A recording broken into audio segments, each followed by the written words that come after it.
Hello! Oiê! Ó, pra variar, Renatinha de regata e Marcela de blusa. Tá Chegamos de calor aí, novo. Minas, né, Renata? Pois é.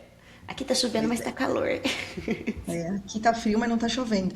Aliás, tá uma chuva que vai e volta, mas São Paulo, né? São Paulo é assim, As águas é de uma março. loucura. As águas de março. Ô, dona Renata, a Ah, gente tava conversando ontem no nosso, não é staff, como é o nome atrás? Nos bastidores. papo de comadre? No nosso papo de comadre, o que a gente vai conversar com essa galera amanhã? E aí você falou do céu. O que Uhum. tá rolando nesse céu aí que tá interessante? Conta pra gente. Eu conto. Coloca a nossa vinheta que a gente já vai escutar o que a gente vai falar desse podcast aqui hoje. Tem coisa boa, gente.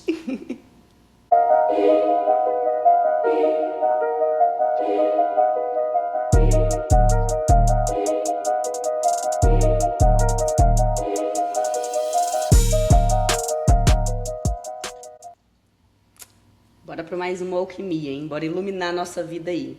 Marcela, céu de hoje, no dia que a gente tá gravando, a gente tem o nosso grande protetor benéfico aí no céu, que é Júpiter, né? Que tá transitando aí pelo signo de Câncer, ficando em movimento direto. Mas o que significa isso, né? Quando o Júpiter estava retrógrado, todas as vezes que um movimento está retrógrado, ele faz a gente revisar algumas questões, alguns temas daquele planeta. E Júpiter estava retrógrado aí tem alguns meses, e agora ele ficando direto, é como se a gente teve que voltar lá atrás, revisar questões emocionais, que é sobre o signo de Câncer, né? Onde a gente está se protegendo demais e não tá, e tá evitando crescer, evitando dar um próximo passo ali, onde a gente está até ali protegendo demais as nossas emoções, não nos permitindo viver elas à tona ali, e com isso a gente guardando uma memória, uma história, né? Não deixando aquela história ser o que é. E quando o Júpiter estava nesse movimento retrógrado, ele trouxe a gente para revisar passos do nosso passado, da nossa própria história, coisas que ficaram ali, emoções que ficaram presas, emoções que ficaram reprimidas, emoções que ficaram escondidas ali. Então veio trazendo algumas coisas nesse sentido para a gente trazer tudo à tona, viver essas emoções, e agora que ele entra no movimento direto, é como se ele tivesse falado assim pra gente: tá vendo? Limpou o coração? Tem mais remorso aí, né? Deixou de ficar remoendo aquela história? Então bora pra frente, porque agora você se nutrindo ali, né, de uma energia muito mais consciente, mais apropriada das suas emoções, você consegue construir. Júpiter em Câncer é uma posição tão exaltada, que a gente chama de exaltação, né? É bem exaltada ali, ele está bem posicionado nesse signo, que ele fornece um caminho para a gente pisar, em que a gente não precisa dar grandes saltos de risco, mas a gente precisa ali pagar um preço emocional por isso. A gente precisa se conectar com toda essa história e emoções, né? Muito interessante. E nos nossos bastidores, né, Maia, a gente estava conversando sobre, tá bom, o que a gente vai falar no nosso podcast? Mas peraí. A gente tá gravando agora, que é 11 de março, e esse Júpiter vai ficar assim bonitinho, todo queridinho em câncer, até quando? Ah, sim, perfeito. Até junho, tá, gente? Tá. Então, até junho a gente tem essa estrada pavimentada aí pra gente se apropriar mesmo dessas emoções, do que realmente motiva a gente lá na nossa alma pra gente fazer esse movimento de crescimento. Não evitando sentir, mas sim sentindo tudo e deixando que essa emotividade nos conduza também, tá? Ô, Renata, a gente teve eclipse e o segundo ápice do eclipse é em agosto, não é? A gente vai ter um segundo eclipse em agosto. E Exato. aí Um a eclipse gente, solar. assim, tem que aproveitar esse meio tempo aqui. Tá tudo acontecendo tudo junto. É isso mesmo, produção? Mas não vamos assustar o povo ainda, não, Marcela. Deixa chegar agosto. Calma, calma, calma. A gente Não, acabou de eu tô viver um querendo dizer que eclipse. assim, a gente está vivendo agora, é, dentro desse eclipse que rolou, um grande suspiro, né? Uma grande oportunidade de aproveitar esse movimento, esse eclipse e associar essas questões que Júpiter nos traz para fazer de fato as mudanças que a gente precisa fazer, certo? Exatamente. Tá bom. E a gente e falo mais ainda, não é só sobre mudar, mas é sobre se apropriar dessa nova identidade que está surgindo. Porque não é Uhum, só vou mudar, vou mudar, vou mudar alguma coisa. Não, mas espera aí, deixa eu me conectar com a minha alma, né? Com o que vai interno dentro uhum, de mim, para eu ver se é isso mesmo. É isso daqui que me traz satisfação? É isso daqui que me deixa realmente feliz, né? Então vamos lembrar que a felicidade também é um sentimento que precisa estar aí. E a gente está precisando se conectar com esses estágios. As insatisfações vieram à tona no período que Júpiter estava retrógrado. Para quê? Para a gente sim, conseguir enxergar. Ele é o nosso sim. planeta da expansão. Ele expande tudo isso. Então, se a gente viveu grandes dramas emocionais, não se assustem. Precisava de vir para uma lupa, né? Essas Aham. emoções aí para você ver, eu não tô tolerando mais isso, eu não tô aguentando mais Sim. isso. Chegou no meu pote emocional aqui, meu potinho ficou cheio. E eu preciso sentir para me esvaziar, para me apropriar de novo e me deixar preencher de bons sentimentos agora, para Tá. seguir motivado. E aí, ontem a gente comentou sobre essa questão do Júpiter estar justamente em Câncer, né? Que vai falar um pouco sobre família, sobre esses aspectos emocionais ligados à família. E junto tem essa parte das transições, daquilo que a gente precisa deixar para trás, deixar aí. Não é deixar para trás e esquecer, né? Mas é qual é o meu novo modus operandi a partir de agora, vamos dizer assim. E aí, a gente pensou, poxa, vamos falar um pouquinho sobre essa questão do luto e dessas despedidas e desses desligamentos de uma forma diferente. E aí a Renata pensou em trazer uma coisa que a gente adora, que é mitologia, certo? É, e o que a gente quer trazer aqui, né, só colocar um contexto astrológico, mas tá bom. E todos os baques emocionais que a gente sentiu aí, como que a gente consegue fazer as pazes com lutos que a gente está vivendo, fazer as pazes com essa emoção que a gente está sentindo também, né? Tanto abrindo um pouquinho aqui, tanto eu quanto a Marcela, a gente passou por grandes perdas ali de entes queridos assim nesse ano, nesses anos. E tá bom. O que a gente pode usar de recursos para tanto compreender o momento, trazer aquele momento de aceitação, de concordância com o que foi, do jeito que foi, da forma como foi, e trazer também alguns artifícios, instrumentos que a gente tem para ritualizar esses fins, para trazer mais leveza para o nosso coração, né? Porque muitas vezes a gente fica brigando com Deus quando a gente passa por algum desses momentos, né? Acontece. A gente tem Briga com estágios. Deus, briga com quem tá do lado. No final das contas, você briga com você mesmo. A briga vai acontecer. Vai acontecendo, né? E eu queria trazer um trechinho de uma mitologia que nos ajuda a entender essa travessia. Vamos chamar de travessia. Como que a gente se despede, então, de entes queridos, tá? E se a gente se emocionar nesse podcast aqui, a gente é humano, viu? É sobre isso. É sobre isso, porque a gente já tá toda emotiva aqui. E a parte da mitologia que eu quero trazer é sobre a história de Caronte, né? Quem é Caronte? Caronte é aquele velho da mitologia. Perdão. Coitado do Caronte. Meu Ah, Deus do céu. Você sabe que eu tô lembrando que na época do colégio, a gente encenou uma peça que é O Alto da Barca do Inferno, que é justamente Caronte carregando a galera. E eu era a alcoviteira. oh, meu Deus.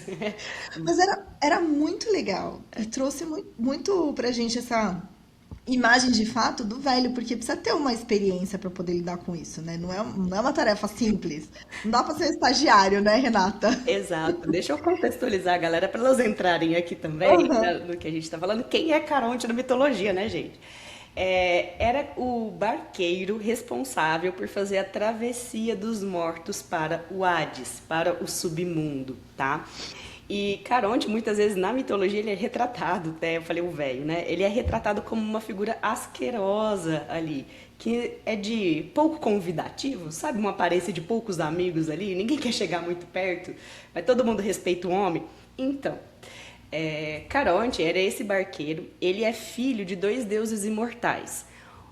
Ele é filho de Nix. Nix é a deusa imortal da noite, né? E filho de Erebo. Erebo é o deus imortal da escuridão. Veja bem, e nasce Caronte, né? E Caronte ficou responsável por fazer essa travessia dos mortos ali. Teve mais coisas na mitologia dele, mas vamos pegar esse trechinho aqui. E o que acontecia? Quando alguém morria, né, no mito ali, os mortos deveriam ser enterrados com uma moeda debaixo da língua, que era o ébolo, né? Na época ali era a moeda que se pagava. Quando o morto chegava lá, no rio Estige, ali no afluente, no Aqueronte também, Caronte, que era o barqueiro, era responsável por fazer essa travessia desse rio que desaguava lá no Hades, no submundo, tá? E quando a pessoa que faleceu, né, chegava lá, ela precisava dar essa moeda para pagar o preço dessa travessia ali. Se o morto fosse enterrado ali sem a moeda, ele não fazia a travessia e era condenado, tá, a vagar ali por anos e anos e anos naquele limbo ali, tá, né, naquela região. E pegando parte só dessa mitologia, falando aí de Caronte, né, o que a gente pode trazer de forma simbólica? Veja que a gente tem a figura ali de uma pessoa pouco convidativa, de poucos amigos ali, mas como diz a Marcela, né, uma aparência mais envelhecida, ou seja, uma experiência. Alguém que suporta fazer essa travessia, suporta enfrentar ali o que ninguém quer muito enfrentar. Não é agradável, né? A gente ter que lidar com essa parte assim. E mais ainda, né? Simbolicamente, quando a gente tem alguma finalização de ciclo, né? Algum ente se vai, tudo mais, tanto para nós que ficamos aqui quanto para eles são momentos de travessias. E se a gente não ritualiza essa travessia, a gente já falou em um outro podcast, fica mais difícil essa aceitação. Tanto que no rio Estige ele tem vários afluentes, né? Quando os mortos iam fazer a travessia, eles passavam por várias fases aí dos afluentes, que era a fase da lamentação, então a fase da dor, da tristeza. Ou seja, fins de ciclo, a gente precisa deixar essas emoções nos atravessarem aí, para a gente conseguir chegar no próximo estágio. Lá no submundo, as almas que chegassem lá seriam julgadas, né? E depois desse julgamento, decidia-se para onde eles iam. Mas o que eu quero trazer mais aqui é: o morto só podia fazer a travessia se ele tivesse a moeda. Isso significa o que para a nossa vida? A gente só é capaz de transcender ali um desafio, um fim de ciclo, se a gente pagar o preço dele, tá? E isso é muito simbólico, tá? E o que é esse pagar o preço? Muitas vezes a gente consegue aceitar o fim de um ciclo, deixar os nossos entes queridos ali partirem em paz, literalmente, né? Não só deixar, mas estar em paz com o que foi, como foi, com tudo o que aconteceu, quando a gente paga esse preço. Que preço que é esse? É o preço emocional dessa travessia. Ou seja, quando a gente se permite que aquelas emoções, inclusive as emoções menos queridas por nós, nos atravessem, tá? É puxado, né? A Renata falou assim, se a gente chorar não tem problema, porque a gente já estava chorando antes, entendeu? A gente faz aqui uma conversa antes para poder também dar uma sentada nas emoções, mas de fato existe um preço, né? Numa das conversas que eu tive com meu tio, eu falo assim, o que fica por exemplo, de experiência, de lição pra gente com a partida da minha avó, é como a gente pode fazer as coisas sem ela. Como se tornar mais independente, né? Porque muito a gente recorria a ela. Então, toda mudança, a gente está trazendo aqui o falecimento de alguém como exemplo, mas pode ser, por exemplo, uma troca de emprego. Fui mandada embora. Como é que eu vou viver sem aquele emprego? Né? É um empurrão para que a gente possa ali transcender uma dificuldade nossa, né? Uhum. E assim, eu estava aqui dando uma bisbilhotada, Rê. Tem um poema da Cecília Meirelles sobre Caronte. Posso ler? Claro, lê pra nós. Vou ler, peço licença para a leitura.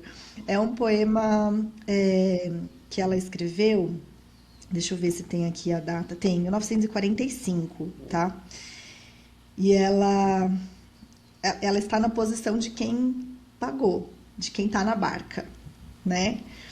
E ela diz: Caronte, juntos agora remaremos. Eu com a música, tu com os remos. Meus pais, meus avós, meus irmãos já também vieram pelas tuas mãos. Mas eu sempre fui a mais marinheira, trate-me como tua companheira. Fale-me das coisas que estão por aqui, das águas, das neves, dos peixes, de ti. Que mundo tão suave, que barca tão calma, meu corpo não viste, sou alma. Doce é deixar-se e ternura ao fim do que se amava. Quem soube de mim? Dize, a voz dos homens fala-nos ainda? Não, que antes no meio da voz é finda. Rema com doçura, rema devagar, não estremeças este plácido lugar. Pago-te em sonho, pago-te em cantiga, pago-te em estrela, em amor de amiga. Dize, a voz dos deuses, onde principia neste mundo vosso de perene dia.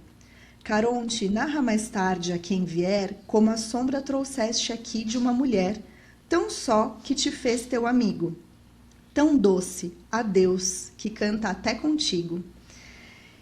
E eu achei muito interessante porque ela paga com o que ela tem de melhor, né? Com a voz dela, com as cantigas dela, da forma como ela pode. Como é que a gente paga nossas travessias, né? A moeda é realmente um ato simbólico que a retrouxe da mitologia.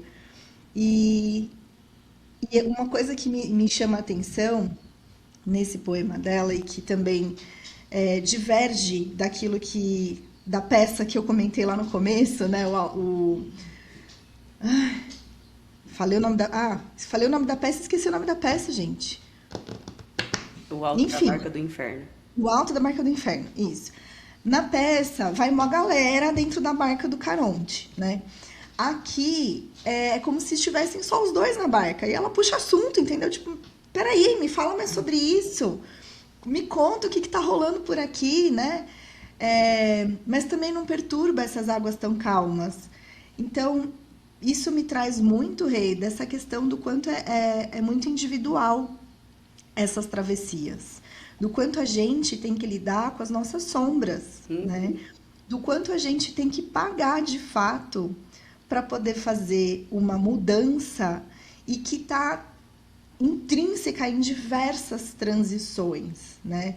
Não só a gente está citando aqui um processo de luto, a gente comentou, por exemplo, uma perda de um emprego, mas isso também acontece em situações positivas que a gente se coloca, mas que também vão demandar uma troca para que você possa, tipo, subir um degrauzinho, sabe? Por exemplo, iniciações, né, em escolas iniciáticas, em grupos iniciáticos. Uma iniciação é uma representação total de você entrar na barquinha lá do Caronte, pagar o seu preço por aquilo, né? E ir para um outro nível de conversa, né? Um outro nível de vivência, de experiência. Então, eu acho que assim, abrange, traz um olhar mais amplo, sabe, pra gente, sobre essa questão das transições.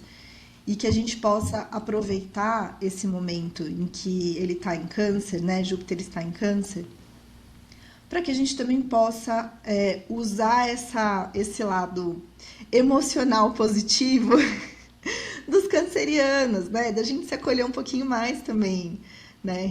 Porque eu acho que às vezes a gente também. Eu tô falando de mim nessa hora, tá? A gente é muito duro com. Às vezes a A gente gente, é muito. A gente, é muito duro com a gente e eu mesma, entendeu? Então, o quanto a gente pode se permitir também se cuidar e ser cuidado, né? Então, enfim, trazer um pouquinho disso. Quer complementar com alguma coisa antes de eu dar dicas práticas para o nosso período de completamente. transição? E todos nós, gente, uma hora ou outra vai fazer uma travessia, vai lidar com sentimentos indesejados. Quanto antes a gente conseguir acolher esses sentimentos, mais leve. fica pra gente, porque a gente não consegue evitar as fatalidades, né? Esses eventos ali. E quanto antes a gente conseguir conectar com esse acolhimento que a Marcela falou, melhor, mais benefício a gente tem. Então, se tem alguma coisa muito difícil acontecendo na sua vida e agora, ou algo que, putz, está pegando, não era o que eu queria enfrentar agora, tira um tempo e conecta com esse sentimento. Se permita pagar o preço para fazer a travessia. Caronte não falhava. Todo mundo que chegava e que estava com a moedinha, ele atravessava, tá? E a travessia, ela vai acontecer. Ela vai acontecer. Essa é uma certeza que a gente tem. E o nosso propósito aqui é que a gente tem aí, Marcela, de ferramentas para ajudar a gente a atravessar isso, porque muitas vezes não é só o racional que a gente pode contar, pensar, escutar, conversar sobre isso. Quando a gente precisa acessar esse mundo emocional, a gente tem ferramentas aí que ajudam o nosso corpo a processar, né? O nosso sutil a processar, ajuda as nossas mudanças de campo energético aqui para conseguir fazer essa travessia. Perfeito. Manda as dicas maravilhosas para nós. Hoje estou usando, precisava, estou usando aqui. São ametistas, gente, ó. São meus brinquinhos, para quem não tá vendo, meus brinquinhos e meu pingente são de ametista. Essa é uma pedra muito legal pra gente usar em períodos de transição, de luto, né? Ela é uma pedra que transmuta, então ajuda a gente, a própria transmutação em si é uma travessia, né? Então ela é super a pedra mais recomendada, o cristal para a gente ter próximo da gente. Pode pôr na cabeceira da cama. Curioso porque assim, olha como o meu, talvez o meu subconsciente já estava sentindo isso há alguns dias, né? Ontem eu usei óleo essencial, vou falar sobre eles daqui a pouco, mas antes de ontem, a hora que eu fui me deitar, eu peguei uma ametista na mão, que eu tenho umas pedrinhas do lado da cama assim, peguei uma ametista na mão, coloquei no meu chakra cardíaco. Marcela, a ametista não é do chakra cardíaco. Não tem problema, eu queria que ela atuasse ali, entendeu? Eu vou trabalhar a pedra do jeito que eu A pedra entendo é que ela vai minha, pintar eu o meu. faço A do pedra é jeito minha que eu por onde ela quiser. quiser. Não, mas é porque a gente precisa quebrar também esses paradigmas de que a pedra eu só posso usar ela no chakra. Calma, gente, calma, né? Se você precisa de um pouco mais de amorosidade nos seus pensamentos com você, põe o quartzo rosa no seu chakra frontal, qual é o problema? Né? Então vamos trabalhar da melhor maneira. E aí eu peguei essa ametista, pus aqui no meu chakra cardíaco, estava angustiada, tô vivendo uma saudade mais intensa, vamos dizer assim. Pus aqui e tal, fiz uma meditação, depois guardei e dormi. E aí, ontem eu usei o óleo essencial, né? Associei uma outra prática. A gente tem dois óleos que são bem legais para a gente usar nesses momentos. Um deles é o cipreste. O cipreste é o óleo do luto, tá? Haja visto, não sei se vocês já perceberam, mas tem muitos filmes americanos que mostram aqueles cemitérios lindos que eles têm, que é só aquelas plaquinhas no chão, sabe? E em volta é cheio de cipreste. Então, o cipreste é a árvore dessas travessias, né? Então, a gente pode usar no difusor pessoal, pode usar no difusor de ambiente. E a recomendação é que seja por pouco tempo, né? Uns 4 a 7 dias, porque ele também é um óleo anafrodisíaco. Então a gente não quer tirar também todo o prazer da vida, né? A gente precisa também se propor ali a sentir prazer. Então não dá para ficar usando cipreste muito tempo. E uma possibilidade muito legal para fases de transição de uma forma mais intensa é associar cipreste com lavanda.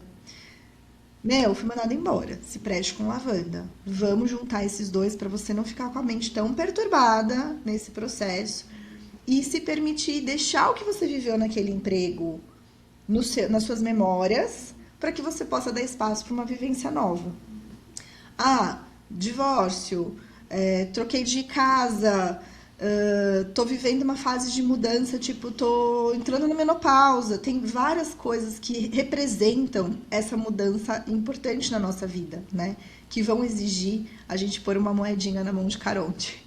Então, ler do engano achar que você só vai entregar uma moedinha pra ele na hora que você morrer, né, Renata? São muitas barquinhas que a gente pega no decorrer da vida. A gente pode, antes de entrar na barquinha, colocar o cipreste com lavanda na nossa vida, tá bom? Então, essas são as dicas práticas de hoje. E quem tiver dúvida pode me procurar no privado, não tem problema. E eu quero te perguntar, porque eu lembro que na época que eu estava vivenciando ali uma parte do meu luto, você, Marcela, você me aconselhou a acender uma vela branca. Você poderia falar sobre isso? E eu lembro que quando eu acendi essa vela branca, eu conseguia dormir bem.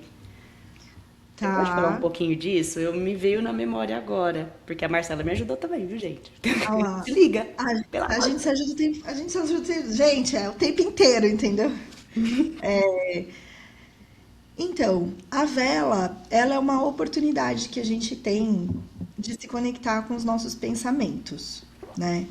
Às vezes a gente tá ali com a cabeça meio atribulada de, de pensamentos que vêm e que você fala assim, meu Deus, o que que eu faço agora?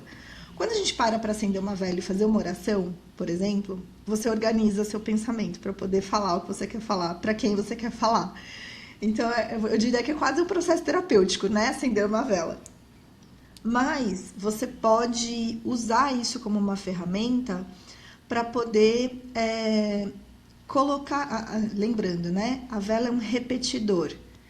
Então, quando a gente acende uma vela e faz uma oração, faz um pedido, expressa um desejo, a gente está colocando nessa vela uma função de hack repeat. Então, ela grava aquilo e ela fica repetindo aquilo no campo energético enquanto ela está acesa, tá? Essa é a função energética da vela, gente. Então, quando a gente precisa, de repente, reforçar alguma coisa, seja desejar algo para alguém, seja para nós, né? Que seja uma boa travessia, que Caronte lhe seja benevolente, que Caronte me seja benevolente nesta travessia, deste momento, a gente pode sim acender essa vela e expressar ali os nossos desejos para nós ou para um querido, né? Para um ente querido nosso. E a gente pode associar essas coisas. Eu posso pôr do lado da vela uma ametista, eu posso pôr do lado, eu posso acender a vela, passar um óleo de lavanda nas minhas mãos, que é seguro, e fazer uma inalação e a partir daí fazer a minha oração, né? Aproxima das narinas, dá uma. Ah lá, a campainha tocou! Oh, a Shopee Eu chegou! já venho.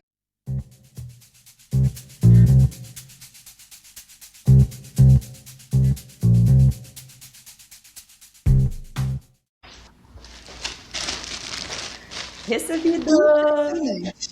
Impressionante, gente. Impressionante. Não falha. Não falha.